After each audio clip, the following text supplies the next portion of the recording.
Picture this. It's 1462, and an 8-year-old princess is literally rotting alive in a Spanish castle while an entire kingdom watches in horror. But here's the plot twist that's going to blow your mind. This dying child grows up to become one of the most powerful queens in history, the woman who literally united Spain and sent Christopher Columbus to discover America. I'm talking about Isabel the Catholic, but before she was making history, she was making headlines for all the wrong reasons. And when I tell you what happened in that tower, when I tell you about the smell, the politics, the medical drama that nearly ended a dynasty, you're going to be shook. But first, let me set the scene, because this story is darker than any Netflix series could ever dream of being. We're talking about the summer of 1462 in the Alcazar of Segovia, one of those fairy tale castles that looks all romantic from the outside, but inside was about to become a living nightmare. King Enrique IV of Castile had one precious daughter, one heir to his entire kingdom, and her name was Isabel. Just 8 years old, this little girl was literally the future of Spain, walking around in tiny royal dresses, completely unaware that a single moment in a rose garden was about to change everything. Now, here's where it gets absolutely wild. Isabel was just taking a casual stroll through the palace gardens with her court lady, Doña Beatrice de Bobadilla. Think of her as like a medieval nanny mixed with a bodyguard, when disaster struck in the most innocent way possible. A simple stumble into a rose bush, one tiny thorn, one microscopic puncture wound on her right ankle. You guys, I cannot stress this enough. We're talking about an injury so small, you probably wouldn't even put a band-aid on it today. But this was 1462, and what happened next was medical horror story material. Within days, and I'm on days, this tiny pinprick transformed into something that would make your worst nightmare look like a Disney movie. The small red mark began to swell, the skin around it turning an angry, inflamed red that spread like wildfire up her leg. But it wasn't just the appearance that had everyone freaking out. It was the smell. Oh my God, the smell. Doña Beatrice, this woman who had literally seen battles and probably dealt with every disgusting thing you could imagine in medieval times, was reportedly covering her nose and mouth just to be in the same room as this child. The wound started oozing this yellowish, putrid fluid that had such a foul odor it could be detected from hallways away. We're talking about a stench so potent that servants were literally gagging and running from the room. And this wasn't just some minor infection. This was full-blown gangrene setting in on an 8-year-old princess who was supposed to be the future of an entire kingdom. Can you even imagine the panic, the absolute terror of everyone in that palace knowing that their only royal heir was quite literally rotting alive? But here's where the story gets even more dramatic, because medieval politics don't stop for medical emergencies. King Enrique IV was facing a succession crisis that would make Game of Thrones look tame.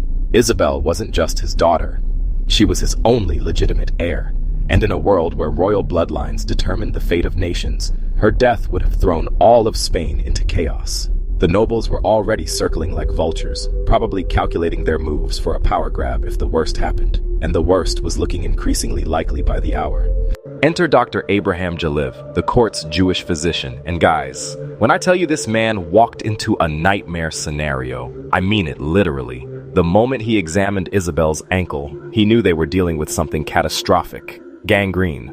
In medieval times, that word was basically a death sentence, especially for someone so young. But here's what makes this story absolutely incredible. Instead of just accepting defeat, Dr. Jaliv decided to fight for this little girl's life, using every piece of medical knowledge available in 1462. Now, you have to understand the medical landscape of medieval Spain, because it's actually fascinating and plays a huge role in what happens next. Spain in 1462 was this incredible melting pot of medical knowledge. You had Jewish physicians who were preserving and advancing ancient Greek and Roman medical texts. You had Christian doctors trained in the universities, and you had Moorish physicians from Granada who had access to the most advanced Islamic medical knowledge of the time. It was like having access to 3 different medical systems all at once, which sounds amazing until you realize they all had completely different approaches to treating the same disease. Dr. Jaliv immediately started with what he knew: herbal poultices and aromatic treatments following the teachings of ancient physicians like Avicenna. They started burning massive amounts of incense, rosemary, sage, lavender, and thyme. trying to purify the air and drive away what they believed were poisonous miasmas, causing the infection. But here's the kicker. They also literally sealed Isabel into the north tower of the castle, draping her windows with heavy velvet curtains to keep out what they thought was contaminated air. This poor child was essentially trapped in a perfumed tomb while her leg continued to rot. The smell situation was getting so bad that King Enrique ordered barrels upon barrels of vinegar to be brought to the chamber. They were washing the wound with vinegar, washing the floors with vinegar, basically turning this room into a medieval pickle jar, trying to combat the stench of decaying flesh. And through all of this, 8-year-old Isabel is lying there, probably in agony, watching adults panic around her while her body fights for survival. But wait, it gets even more intense because the king wasn't just dealing with a medical crisis, he was dealing with a political catastrophe. He called together his entire royal council, all the nobles and prelates, basically announcing to the entire kingdom that their future was hanging by a thread. Can you imagine being in that room? The tension must have been absolutely suffocating. These men were literally watching their political future rot away along with a little girl's ankle, and they were powerless to stop it. This is where the story takes another dramatic turn, because the bishop gets involved, and medieval bishops didn't mess around when it came to divine intervention. He's talking about bringing holy relics, organizing prayer vigils, basically preparing for what everyone assumed was going to be a royal funeral. They even sent messengers to the monastery of Santo Domingo to bring this supposedly miraculous chalice. And don't even get me started on Saint Isidore's mantle. They were pulling out every religious artifact they could find, turning this medical emergency into a full-blown spiritual battle. But here's where it gets really interesting, because just when you think this story can't get any more dramatic, a new player enters the scene. Diego Rodriguez, a surgeon from the Brotherhood of Saints Cosmas and Damien, arrives at the castle, and this guy represented a completely different approach to medicine. While the university-trained physicians were all about theory and ancient texts, Rodriguez was a hands-on surgeon who actually cut into people and saw what was happening inside their bodies. The tension between these different medical philosophies was probably crackling through that sick room like electricity. And then, because apparently one medical drama wasn't enough, they brought in a third physician, Ibrahim al-Shatibi, a Moorish doctor from Granada who had completely different ideas about treating gangrene. This man showed up with honey-based treatments, which probably sounded absolutely insane to the Christian and Jewish doctors who were used to more aggressive interventions. So now you have 3 physicians from 3 different medical traditions, all standing around this dying princess, probably arguing about the best way to save her life while the clock is literally ticking down to a dynasty's end. What happened next is the kind of medical collaboration that would be remarkable even by today's standards. Instead of fighting each other, these 3 men, a Jewish court physician, a Christian surgeon, and a Moorish doctor, decided to combine their knowledge and try something revolutionary. They developed this hybrid treatment that used small surgical incisions for drainage, combined with al-Shatibi's honey vinegar myrrh salve, instead of the traditional boiling oil that would have been standard practice. Guys, they literally performed medieval experimental medicine on a dying princess, and it was either going to save her life or kill her faster. The night they implemented this combined treatment plan was probably the longest night in that castle's history. Picture this scene. 3 physicians working by candlelight through the entire night, taking turns draining dark, putrid fluid from this child's leg into silver basins, while the king paced the halls receiving hourly updates. Meanwhile, Doña Beatrice never left Isabel's side, telling her stories to keep her conscious while her body fought the infection. The drama, the tension, the absolute desperation of everyone involved. It's like a medical thriller set in medieval times. And here's something that will absolutely blow your mind about medieval society. While this life or death drama was playing out in the castle, the entire city of Segovia was holding its breath. The guilds closed their shops, people gathered in the cathedral for prayer vigils, and citizens kept candlelight vigils in the palace square. This wasn't just about one sick child. This was about the future of an entire kingdom, and everyone knew it. The political implications were staggering, because if Isabel died, the succession crisis would have torn Spain apart. But guys, this is where the story takes the most incredible turn, because after days of touch-and-go horror, something miraculous started happening. The gangrenous advance that had been creeping up Isabel's leg like some medieval horror movie monster just stopped. The angry red inflammation around the wound began to calm down. The purple lines that had been racing toward her heart halted their deadly progress. And most importantly, the drainage from the wound started changing color from that horrifying dark fluid to something lighter and less ominous. For the first time in what felt like forever, Princess Isabel spoke clearly, and what she said was absolutely chilling. She reported having a dream about a lady in white who told her she would recover, but that her life would be filled with great trials and triumphs.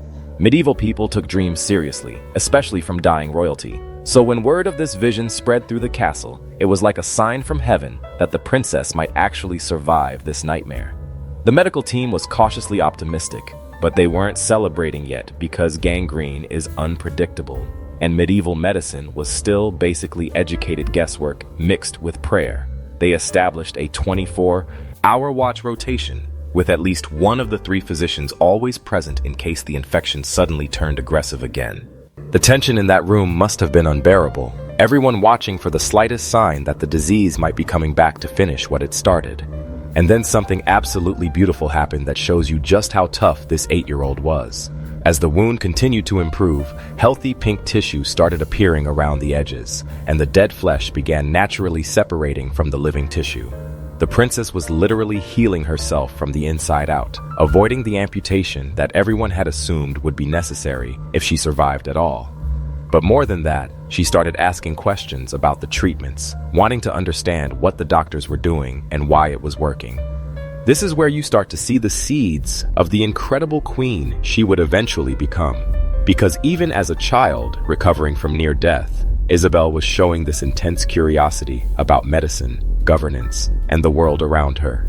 She began studying with al-Shatibi, learning about herbal treatments and medical knowledge, which was absolutely unprecedented for a medieval princess. Most royal children learned music, dancing, and languages, but Isabel was studying medicine because almost dying had awakened this incredible intellectual hunger in her.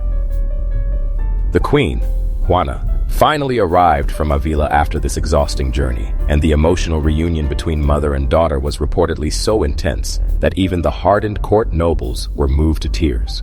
But what's really remarkable is that Queen Juana immediately endorsed the medical team's unconventional approach, basically giving royal approval to this revolutionary collaboration between Jewish, Christian, and Moorish medicine. In a time when religious tensions were sky high, the royal family was publicly supporting medical cooperation that crossed every cultural and religious boundary.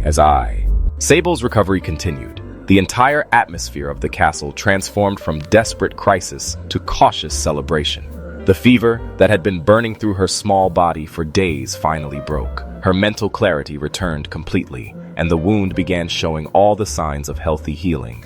They were able to reduce the amount of incense being burned. They opened the windows for brief periods to let in fresh air, and slowly but surely, the princess started returning to normal activities. But here's what makes this story absolutely incredible from a historical perspective. This near-death experience fundamentally shaped who Isabel would become as a ruler. Her fascination with medicine led her to continue studying with al-Shatibi, learning about different cultural approaches to knowledge and governance. Her experience with almost dying made her incredibly resilient and pragmatic about crisis management. And most importantly, seeing Jewish, Christian, and Moorish doctors work together to save her life gave her a unique perspective on religious cooperation that would influence her entire reign. The palace physicians gradually reduced their visits as Isabel's condition stabilized, but the collaboration between the 3 medical traditions continued. Dr. Jaliv, Diego Rodriguez, and Ibrahim al-Shatibi had created something unprecedented, a medical partnership that transcended religious and cultural boundaries in service of saving a life. King Enrique reportedly said that medicine has no religion when it saves lives, which was an absolutely revolutionary statement for a Christian monarch in 1462. When Isabel was finally strong enough to return to her regular royal chambers, the entire castle erupted in celebration. Cathedral bells rang throughout Segovia, people danced in the squares, and everyone attributed her recovery to divine intervention. But the really fascinating part is that Isabel herself was more interested in understanding the scientific aspects of her recovery than celebrating the religious miracle everyone else was talking about. She requested medical manuscripts, continued her studies, and showed this incredible intellectual curiosity that was completely unusual for a medieval princess. The scar on her ankle remained for the rest of her life, but rather than being ashamed of it, Isabel apparently saw it as a reminder of her mortality and the importance of strong leadership. When she was finally well enough to dance again, which took months of gradual recovery, the castle planned this massive celebration with banquets and jousts to honor her survival. But by then, everyone knew they weren't just celebrating a medical recovery, they were celebrating the survival of Spain's future. And here's the absolutely mind-blowing historical context that makes this story even more incredible. This little girl who almost died from a rose thorn grew up to become Isabel the Catholic, the queen who united all of Spain under one crown, expelled the Moors, funded Christopher Columbus's voyage to the Americas, and basically changed the course of world history. The same child who lay dying in that sealed tower room, being treated by Jewish, Christian, and Moorish doctors, grew up to make some of the most controversial religious and political decisions in European history. But what's really fascinating is how this early experience influenced her approach to governance. Throughout her reign, Isabel showed this incredible ability to work with people from different backgrounds when it served her kingdom's interests, even as she made increasingly strict religious policies later in life. The pragmatism she learned from nearly dying as a child, the lesson that survival sometimes requires unconventional alliances, stayed with her throughout her entire political career. The medical aspects of this story are absolutely fascinating too, because what those three physicians accomplished was basically medieval experimental medicine at its finest. They combined empirical observation with treatments from multiple medical traditions. They carefully monitored their patients' progress, and they adjusted their approach based on what was actually working rather than just sticking to established protocols. In a time when most medical treatment was based on superstition and guesswork, these guys were basically doing evidence-based medicine centuries before it became standard practice.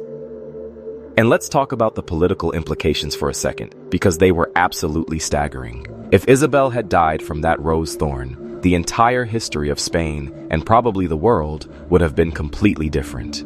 There would have been no unified Spain, no Spanish Empire, no Columbus expedition funded by Spanish royalty, no conquest of the Americas by Spanish conquistadors. One infected thorn wound could have prevented one of the largest empires in human history from ever existing. The social dynamics in that sick room were incredible too. You had Doña Beatrice, basically a medieval PR manager, staying by Isabel's side and controlling information flow to prevent panic. You had the king trying to balance genuine parental concern with political necessity, knowing that showing too much desperation could destabilize his entire kingdom. You had nobles and courtiers calculating their positions in case the succession failed. And you had physicians from 3 different cultures working together despite centuries of religious and ethnic tensions. But what really gets me about this story is how it shows the humanity behind these historical figures we usually think of as distant, legendary characters. Isabel the Catholic is remembered as this incredibly powerful, sometimes ruthless queen who made massive historical decisions. But this story reminds us that she was once just a scared little girl fighting for her life with infection coursing through her body. The vulnerability, the fear, the pain she experienced probably shaped her understanding of human suffering in ways that influenced her entire approach to ruling. The recovery process itself was this incredible marathon of medieval medical care. After the initial crisis passed, Isabel still needed weeks of careful monitoring, gradual wound care, and slow rehabilitation to regain full use of her ankle. The physicians had to balance aggressive treatment of the infection with protecting her overall health, all while managing the psychological trauma of nearly dying and being isolated in that sealed tower room for days on end.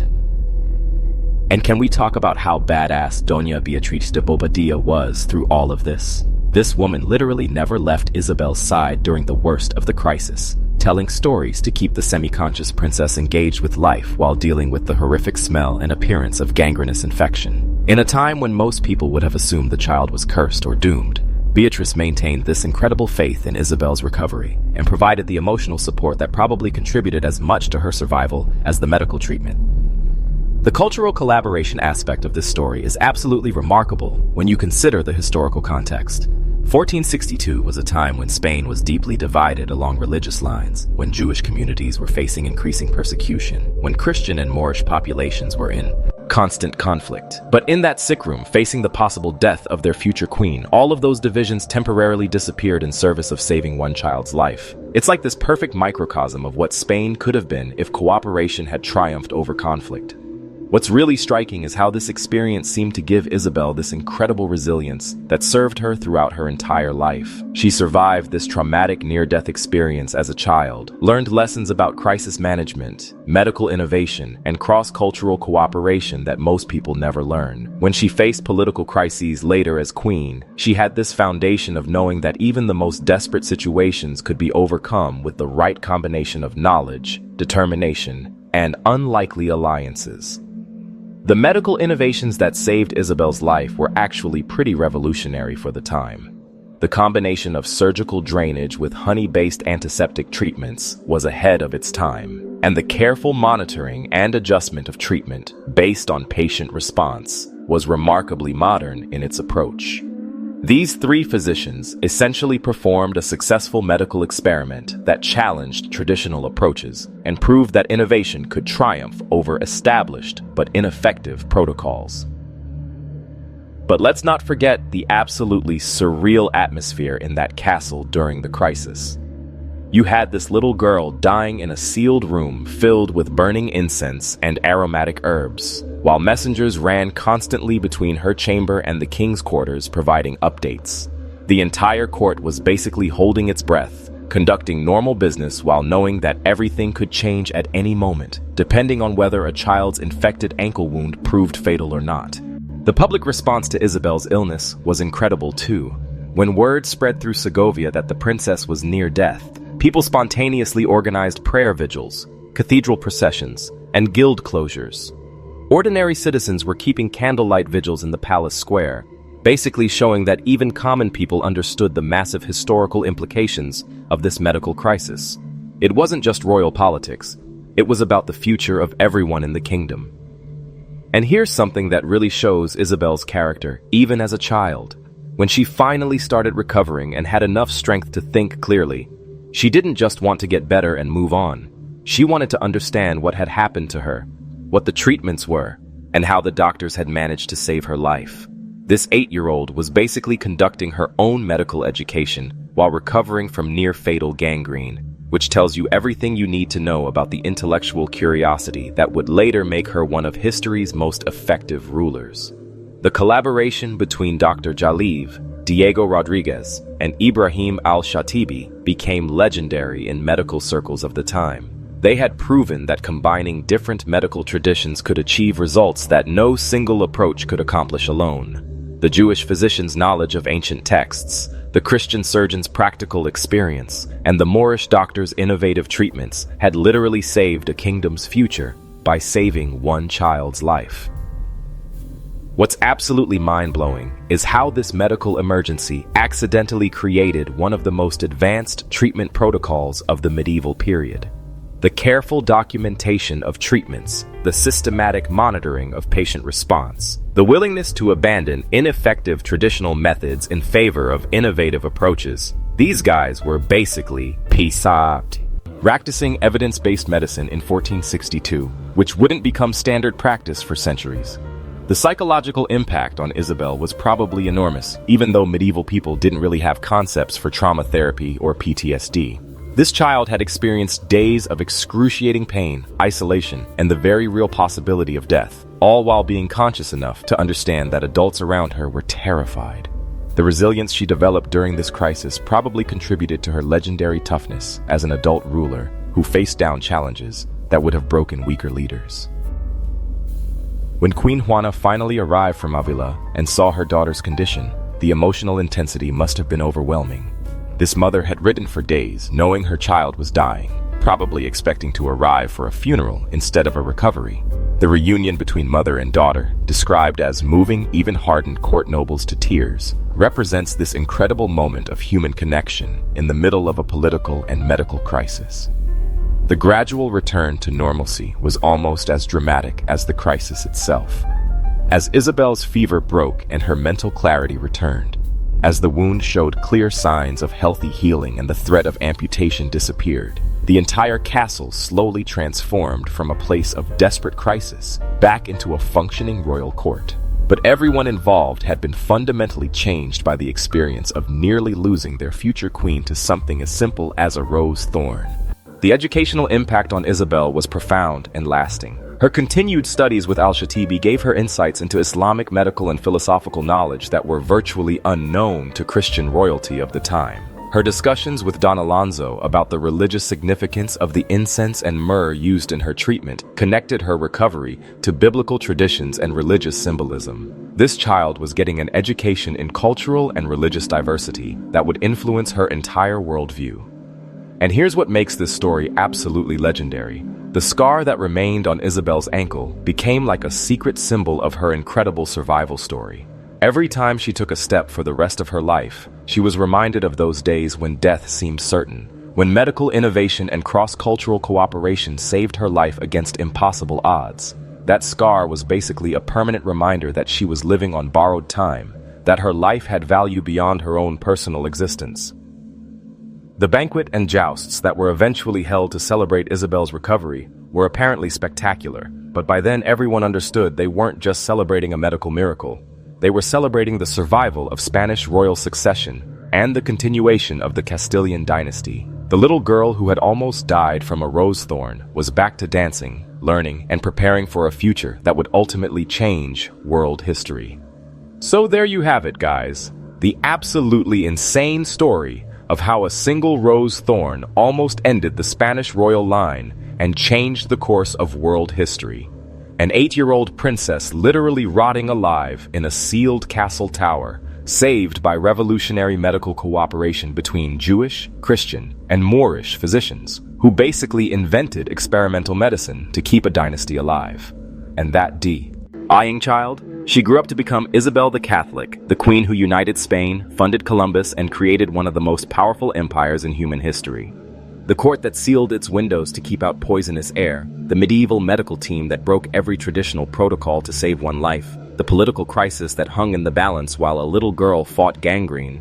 This is the kind of historical drama that makes you realize truth really is stranger than fiction. One rose thorn, one infected wound, one medieval medical miracle that changed everything. And that's the tea on how Princess Isabel of Castile literally came back from the dead to rule the world